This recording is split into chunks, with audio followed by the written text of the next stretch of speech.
Yeah. So as a founder and with my startup CFO, we're out there pitching and fundraising. We want as high a valuation as we can get. But when we're doing 409A pricing, basically we want as low a price as we can justify. So as the CEO, can I consider the two valuations just completely decoupled? There is the value of the business. You have to, I guess that's sort of sometimes there's a bit of confusion.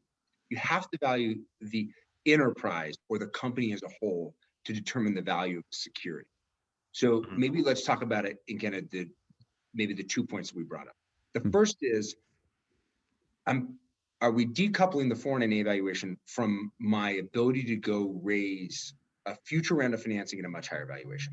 The short answer is maybe, and I'll explain. So when we think about it is, again, going back to this range of values, if the best analogy I look at it, if I'm going to go stick my house up for sale, I'm going to put a for sale up in front of my house, and I'm going to solicit offers. I'm going to get offers that are going to be above the asking price, and I'm going to get offers below the asking price. And ultimately, I'm going to decide on which offer is the best for me personally when I sell my home. Maybe it's an all cash offer that can close quickly, and that's a lower offer. And maybe the higher offer is contingent on me selling my home and I have to get a loan. So I may not take that. I may take the cleaner deal. And so, but the market is really going to set the price when they're willing to write a check. The valuation for the purposes of like theoretically for 409A and when you're raising money, there is a range of reasonableness. And so when we go to raise money, there's an argument to be said, what do you want to do? You're going to anchor to the high end of the range. You're going to go out to the market and say, I feel like we need to go out and raise at this number. And you're going to go have conversations with investors. And ultimately, the market is going to price that deal based on whatever the term sheet you receive. And you exchange equity for a check. In the world of 409A, we create a theoretical market because we're actually not writing a check. We're saying, what is the market saying based on data? And the data being like market company comparables based on, precedent transactions, publicly traded company comparables, as well as like market discount rates for discounted cash flow. Oftentimes for a 409A purpose, we're anchoring on the low end of the range. So it's still within the range of values. It's just on the lower end. And then with a 409A, that's different than when we think about raising capital is on the 409A perspective, you're going to apply discounts because we're valuing an individual security. And an individual security, may sit behind a liquidation stack. And then it may also sit behind this discount for lack of marketability. So when you look at that like football field analysis, if you will, that range, you may be trying to argue a range of values or for a pre-money here, and the value of your common may be way over here. And that's okay. And that's doable and it's defensible, so they are decoupled in some way, but realistically, they're still thinking about the overall value of the business. It's still there. You don't want to be too decoupled. You don't want to go out and say, hey, the value of my common is par and I'm just going to go sell my equity at $100 million valuation. Like that's where it gets to be problematic. Gotcha. So the 409A and the company valuation, they're not the same thing, but they can't be completely decoupled. But they do have significant stretch between them. So is there a market-based, so when there's a market-based, someone wrote me a check valuation of my company. It makes sense that that does have at least some effect on the 409A formulas. But what about if I'm earlier? What about if there are no preferred shares, no market-driven valuation has occurred, and I'm still using non-price convertible notes or safes?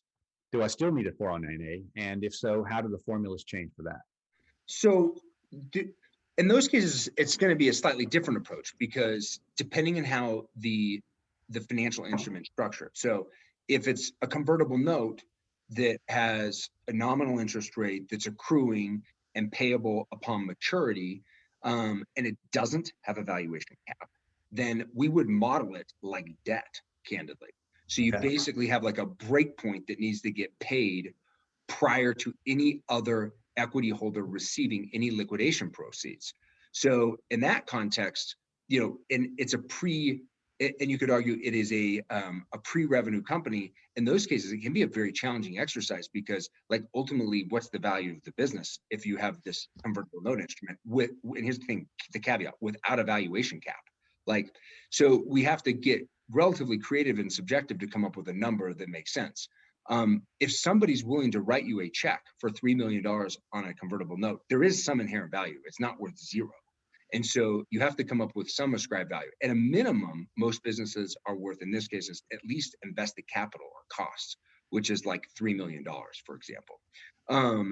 And so that's one scenario. The scenario where you have a valuation cap negotiated in the convertible note, and I'll use convertible note, then we'll go to safe, but in a convertible note, that becomes an actual point of negotiation. And so from a valuation firm, we can't ignore the fact that you negotiated a valuation cap in the convertible note. So that is actually a scenario we could potentially model, whereas if that financial instrument converts at the cap with the appropriate discounts.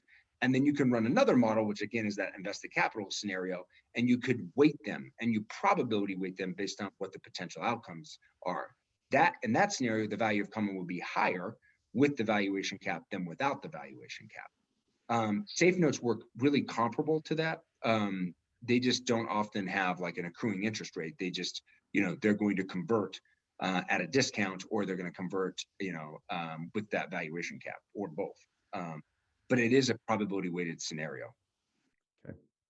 So Zach, as a founder, I can probably get real creative, come up with a lot of ways to make your job more complicated. What are some things I should keep in mind and some mistakes I should avoid to keep it simple for you, and to make sure that everyone's comfortable, as comfortable as possible with the results? Is that a fair question?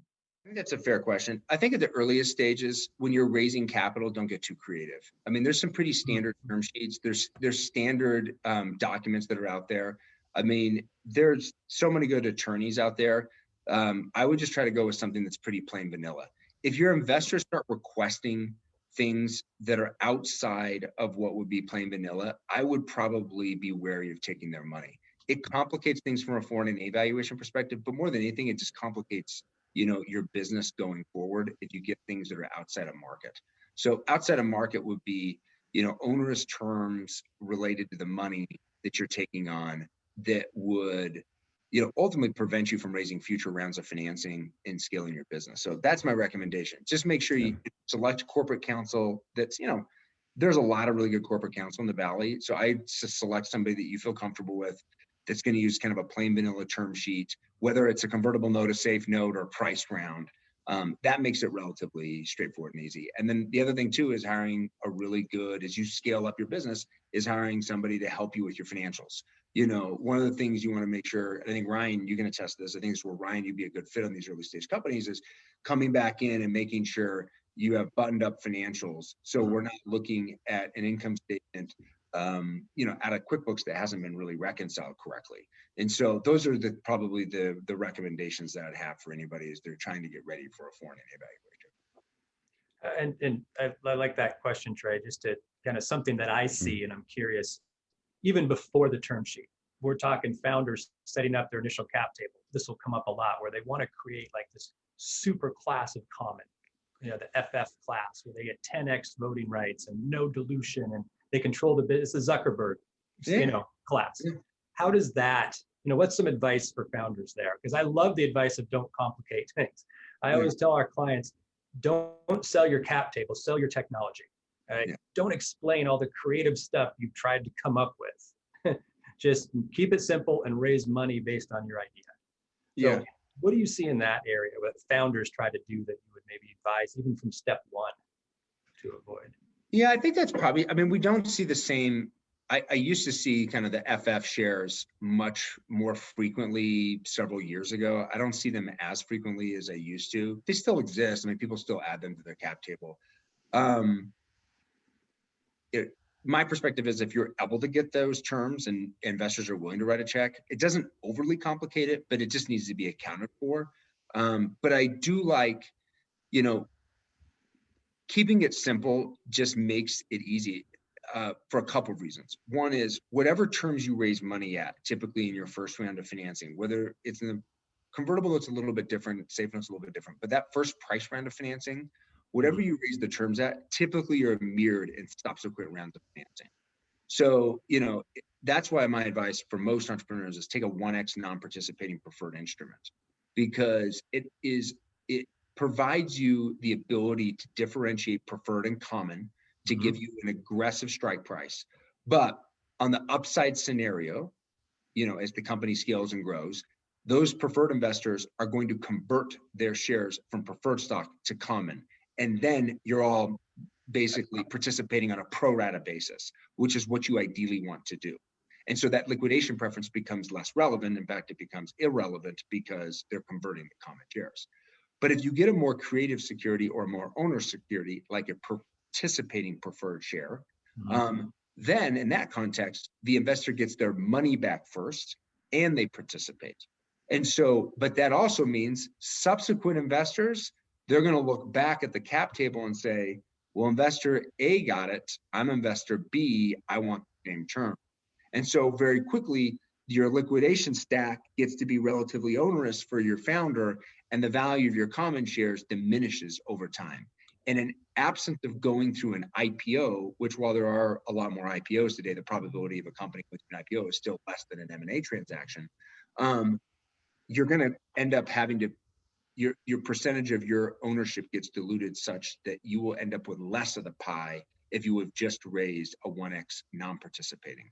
So in summary, like the way I view it is, if you get a valuation on a pre-money valuation from an investor that's less, the valuation is slightly less, but the terms are 1x non-participating versus slightly more and it's participating preferred, take the non-participating preferred, because in the end run, you'll end up more. So, yeah, that's a really good lesson. We'll, because working with so many startups and VCs, we'll see where VCs will give on the pre-money sometimes, because that's how founders and entrepreneurs like to measure how they did. What was your pre-money? And they'll say, fine, but then they'll stack on some preferences or some economic, right? Then it becomes more onerous, but they got that pre-money. And that's not the target to focus on sometimes when you look at the big picture, like you're saying. Yeah, I mean, if you had that from an investor perspective, if I could purchase participating preferred, I would much rather purchase that type of security, but it is onerous. I mean, it just really is once it's all said and done. So, those are all things to consider when you're thinking about valuation. Nice. Yeah, perfect. So yeah, once again, the KISS principle usually applies for the most part. Okay, so last question, and this subject might apply more to somewhat later stage companies, but it's often on the founder's mind even at earlier stages, and that is the secondary sales and realizing some early liquidity from my own, perhaps founding or common shares. So Zach, how do secondaries affect subsequent 409As? There's really three different scenarios for secondaries, and the impact here for 409 vary based on how you structure it. So the cleanest way to structure a secondary, and when I refer to secondary, this is essentially when you raise money or you sell equity in exchange for cash, and the proceeds of that cash don't go to your balance sheet. So a primary transaction is you're selling equity in the form of a preferred round of financing, sometimes common, but that the proceeds of those securities are going to the balance sheet of the company to help scale and grow the business. In a secondary transaction, you're getting liquidity. You're selling your stock to somebody else, and you're going to take home cash, and they're going to take away with your shares. And so how does a secondary transaction on common stock affect a 409A valuation when you're issuing common shares for deferred compensation? And so it really depends on three different scenarios. The first scenario is in conjunction with a preferred round of financing. So as a company scales, goes from a Series C to a Series A to a Series B, et cetera, oftentimes the founders are able to get some level of liquidity in conjunction with the primary round of financing. The cleanest way to do it that has basically zero impact on the 409A or almost no impact on the 409A is if the preferred investors purchase preferred stock, and the proceeds from that preferred stock sale go to the balance sheet, and the company then takes those dollars and redeems your common at a price. Okay. So it's a case where the preferred shareholder, they end up with preferred shares, but you, the company, the founders, you ended up selling your common, and you sold the common to the company. So ultimately, at the end of the day, it's a pretty clean transaction. It would have zero impact on the company. So that's the cleanest way of doing it. So raising basically a preferred round of financing, part of the proceeds of that on the balance sheet go to redeem common. Okay. The second way is you sell your common shares in conjunction with a preferred round of financing. Now, this is where it may or may not have an impact on the value of your common shares. And it really depends on the circumstances. And in the AICPA valuation guide for valuing privately held stock, it kind of outlines a matrix here. And one of the things to take into consideration is, who is that secondary available to? Is it available to just founders, limited number of people? Is it non-repeatable? Is it just related to this transaction? Is it a small percentage of the cap table? If the answer to all those questions is yes, then it would have no impact on the 409A valuation. Okay.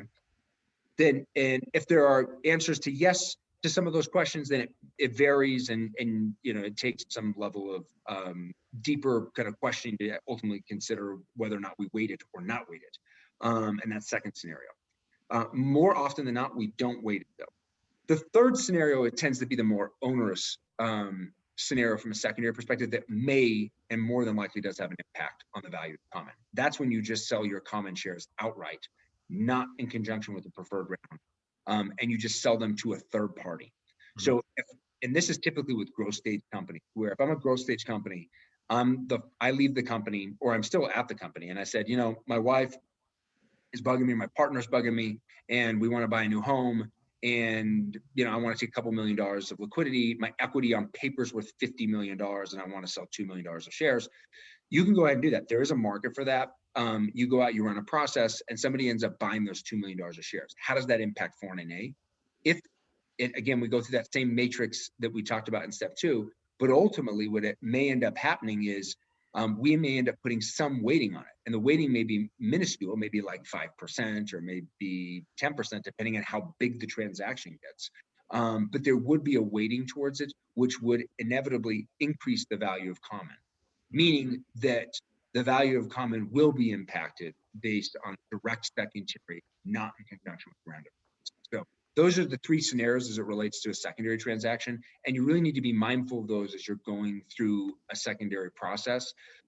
And I would literally get on the phone with your valuation firm and ask them, like, what's the impact before you move forward with the transaction, because you want to minimize the impact to your 409A going forward so you can continue to incentivize your employees. We see that scenario come up with our clients. Basically what you described, where there might be a round coming together, it's maybe a later stage, like the B round. Yeah. And for the first time, the founder can sell some of their equity into that round. The interesting thing that I think, just for my clarification, in that third scenario, where the founder is selling shares unrelated to a transaction, so finding a third party, going to one of these marketplaces where you can transact, does anybody just say, well, let's look at the most recent 409A? That's what the common's worth. Yeah, I mean, you would request that for sure. And some people trade at the 409A price. Most people are trying to negotiate a much higher price than the 409A valuation. Oftentimes in a secondary market, the question isn't necessarily what's the 409A, other than that may be an item of due diligence. The question is, what's the price of the most recent preferred round? And so realistically, they may be discounting it in that scenario only by maybe 20% or 10%, where in the purposes of 409A, you're discounting it much, much more. And the reason why you can argue for the larger discount is because, again, nobody's coming in and willing to buy the entire company at that price. They're willing to buy small, little positions with the understanding or the hope that the company continues to increase in value over time. And oftentimes, these smaller secondary positions that are happening, they may get ROFR'd from the board, and the current investors are buying them, right, or the current investors are passing on them. So it's one of those things where it's all circumstantial, meaning we've got to look at it on a case-by-case basis. So, but there are multiple scenarios where it doesn't impact the 409A. There are some scenarios where it does. So it's one of those things, again, oftentimes we just have an upfront conversation with our clients just to see what the potential impact can or will be. All right. Well, look, great. Let's wrap it up.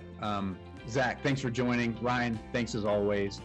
There's a lot to chew on there. We got some good, deep, quality content in there.